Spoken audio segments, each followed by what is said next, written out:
The village in it with a map and a plan. No place too tiny for this determined man. Crossing the counties one by one, you'll see in every English corner a bit of history.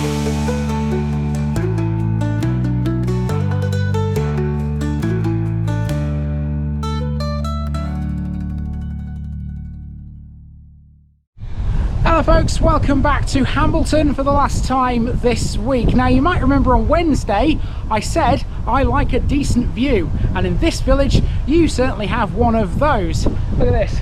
This is my view to start off this episode.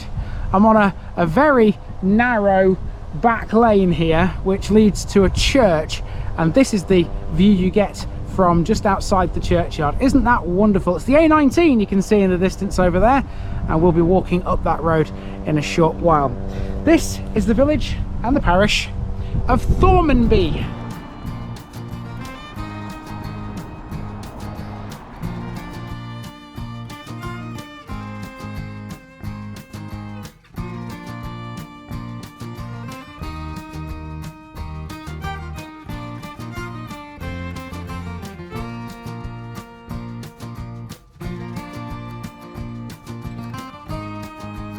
Thormanby, Thor's Gift Farm. Ending this run of Hambleton parishes this week, we have Thormanby.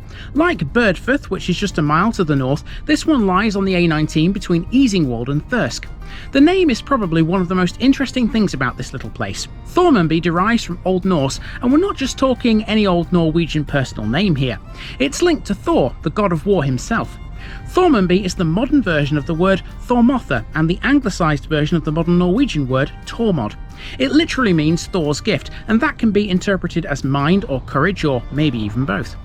Before the Norman conquest, most of the land in the parish belonged to the manor of Earl Morcar, with small areas owned by Arkhill and Gamel.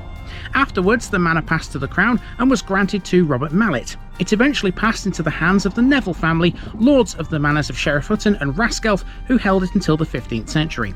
Soon afterwards, a familiar family entered the fray. Every time we come to Hambleton, we always seem to find at least one place connected to the Dorneys, and in 1721 this was all theirs. From that date it followed the descent of the manor of Sesse, with most of the land in the village owned by the Viscounts down of Wycombe. So what have we here today then? Well, we have a church, a former Methodist chapel, Thormanby Hall, and 3 former pubs. One of those old boozers hit the news 25 years ago because its owner was trying to shut it down, something the council disagreed with. That's very unusual. Let's go and tell its story.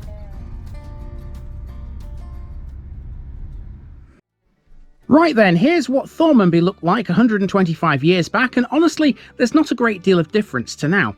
For years, Thormanby has been on the main road through this area, which today we know as the A19. It's not totally linear because of the main area of settlement being a square. That said, most of the houses were on the main road, with a smattering of properties on the other 3 sides of the square.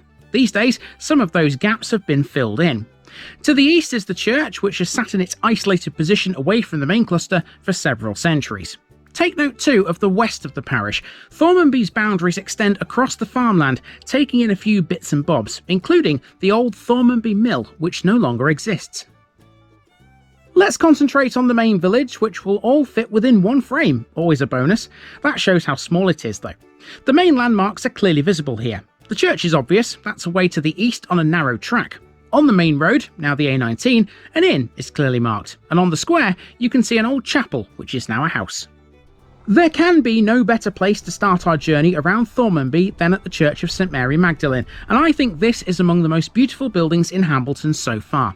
Consisting of a nave, a chancel, a north aisle, a porch and a short stumpy tower, this originally dates back to the 12th century, but there are bits from several subsequent centuries. The north aisle was added in 1200 and blocked up at an unknown post-medieval date. The east wall of the chancel is 13th century, and there's a priest's door from the 15th. The porch was built in the 18th and the tower was rebuilt in 1822. The pews are Victorian and the north vestry was added in around 1900. The last time this one saw some repairs was in 1955, a scheme partly paid for by the Incorporated Church Building Society. York architects Brearley, Syme and Leckenby undertook the work. Henry Robert Whitehead was once the curate of Thormanby. His 4th son, born right here in this village, was Thomas Whitehead, who became a semi-famous missionary and poet.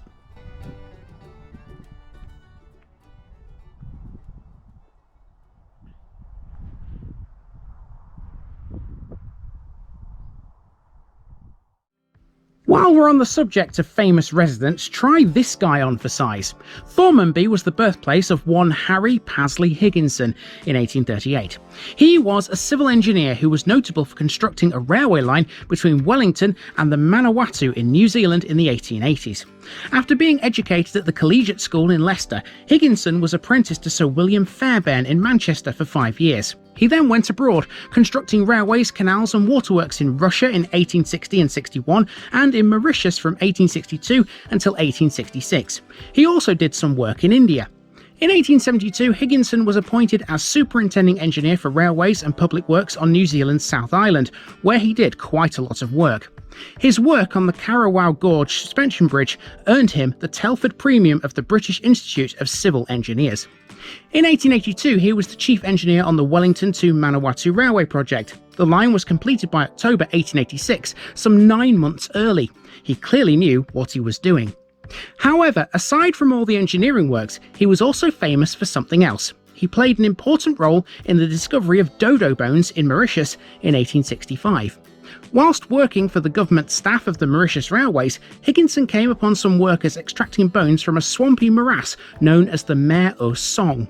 The bones were of various sorts, and being the curious man he was, he filled his pocket with some of them, hoping for some further examination. It turned out they were bones from the dodo, the supposed mythical creature, according to one of the leading experts on the bird at the time, a guy by the name of A.M. Clark. This was so important a discovery that Clark obtained leave to go out to the morass to personally search for more. He eventually dispatched a large quantity to the British Museum, which sold for several £100s. To this day, the dodo bones from the morass are still in the UK. You can see them in the World Museum in Liverpool, the Yorkshire Museum and the Leeds Museums and Galleries. Higginson died in Wellington in 1900, aged 63. He's commemorated by way of a stained glass window at the Wellington Cathedral of St Paul. The window is decorated with an image of the Karawau Gorge suspension bridge, one of his finest works of course, and there's also a dodo bird on the window too. Well, just before we move on again, folks, I just want to have another look at this view, because I think this is fantastic. All around you here, you've just got gorgeous Yorkshire scenery. In the distance, you have some hills. I've been seeing those all morning, actually, because you can see those from the other places we've been this week. And in this direction, it's flatter, but still looks great. And you know the great thing about this view? Here in Thormanby, they even provide you with a bench to admire it all. How thoughtful. Now we're on the square, so let's walk around all four sides. Where two of them meet is that old chapel. This was Wesleyan and it was built in 1875. It's now been converted into a private house. That's about all I got for this one, so let's move on around the square via Back Lane.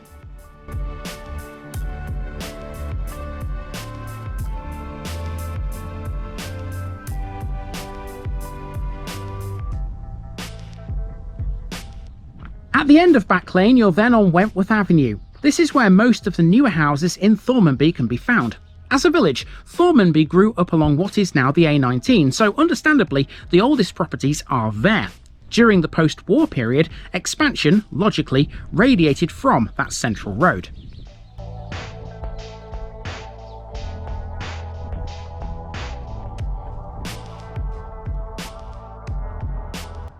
Thormanby still has a population that barely gets over 100, but it is growing. In the last few years, Highfield Croft has been added to the housing stock.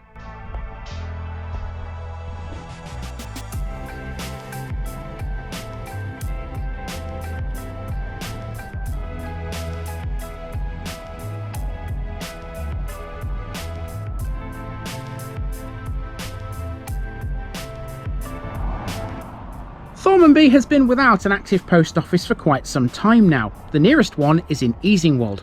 Thormanby also has no shops, it's way too small to sustain any.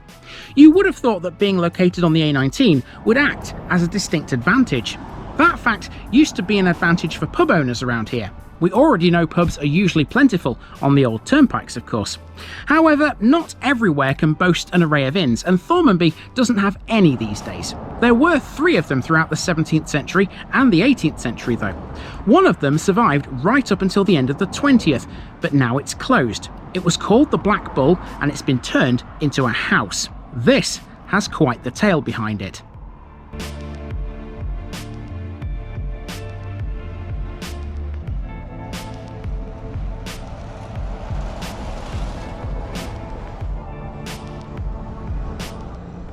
This is the Old Black Bull, quite an extravagant looking old pub, you have to say. So why did this close? Well, in 1999, that decision lay with the landlord, Robert Med. He described the pub in an interview with The Guardian as being like a morgue because 2/3 of the locals simply did not go to it. At the time, it was selling just 16 pints a day. Residents opposed his application to convert the pub because they believed the village still needed a focal point. In response, Med claimed that Thormanby has no community spirit. Some villagers suggested that not many people used it because the last time it was renovated was in the 1970s, therefore it wasn't very inviting.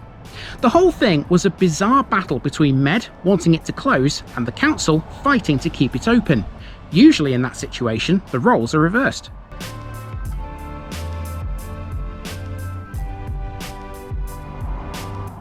Literally next door to the Black Bull is the old Rectory. This is a Grade 2 listed 18th century Georgian residence built in 1737. It gained a schoolroom in 1786. Today it's just a house, but it used to be another business that's now gone to the wall. It became a B&B, which is now permanently closed.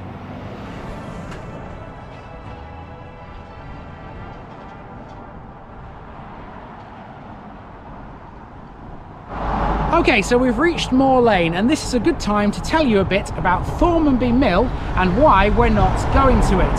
Out there in the countryside to the sort of west of the village, there is an old mill, or there was an old mill. It's not there anymore because it's been knocked down, and the site of it is now just a field. There is still a house there which is called Thormanby Mill. It's got a farm attached to it. I think on the map it was referred to as New Mill, Thormanby New Mill, something like that.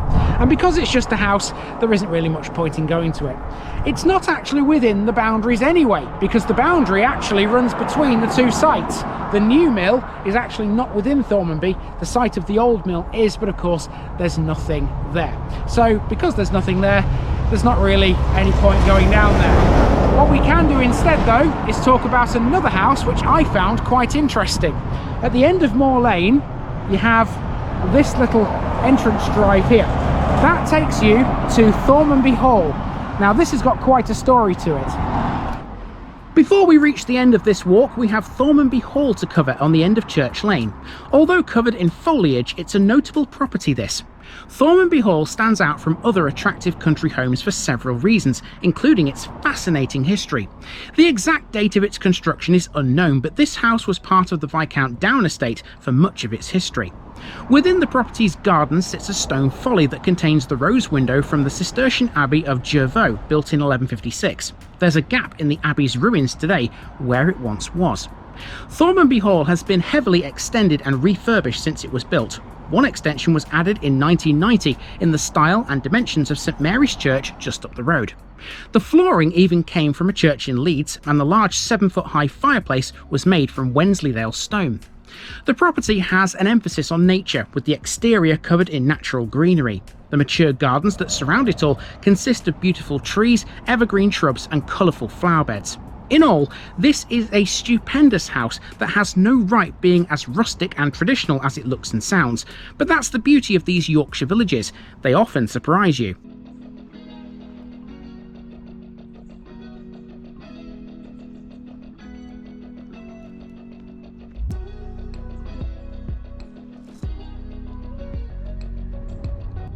And having completed our journey around Thormanby, we are done with this latest run in Hambleton. There's been some crackers in that bunch. In a few weeks' time, I'll be back to North Yorkshire as I make some inroads into Harrogate again.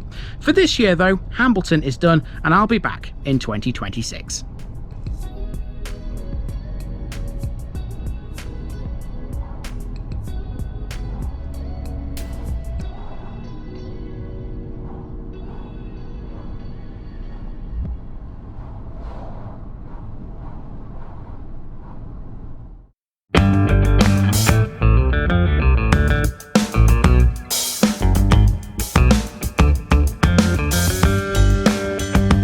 Now, just before I go, remember, this video is part of a huge project to visit every civil parish in England.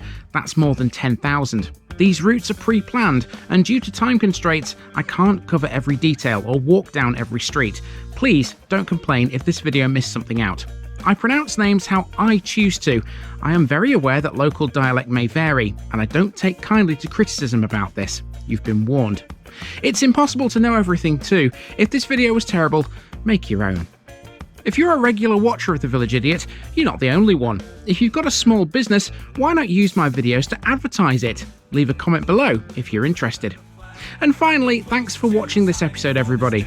Give us a like and a subscribe if you've enjoyed this episode, and share it with your friends and relatives. It all helps to keep this mission going. Until next time, I've been Andy, also known as The Village Idiot, and I'm out.